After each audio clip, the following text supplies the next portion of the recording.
শুভেচ্ছা সবাইকে। আশা করি সবাই ভালোই আছেন। আজকে আমি শেয়ার করব, আমরা কিছুদিন আগে নারায়ণগঞ্জ গেছিলাম। নারায়ণগঞ্জ মুরাপাড়া জমিদার বাড়ি, যেটা এখন মুরাপাড়া সরকারি কলেজ হিসাবে পরিচিত, সেখানে ঘুরতে আমরা ঘুরে টুরে আসলাম। বেশ সুন্দর একটা জায়গা, চাইলে আপনারা ঘুরে আসতে পারেন। আমাদের যাওয়ার লোকেশনটা ছিল, আমরা যাত্রাবাড়ি থেকে গিয়েছিলাম, আমি এবং আমার আরও 3 কলিগ মিলে।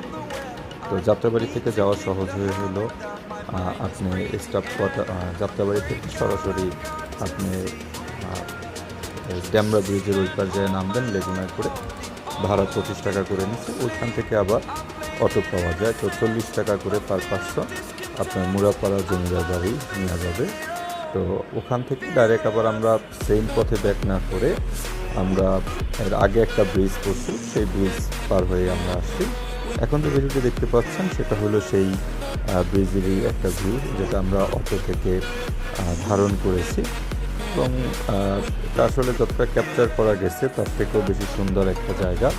চাইলে আপনারা এই ব্রিজ কিংবা মুরাপাড়া জমিদার বাড়ি একদিনে ঘুরে আসতে পারেন। আশা করি আপনাদের ভালোই লাগবে। ওকে, আজকে ভালো থাকুন। আল্লাহ হাফিজ।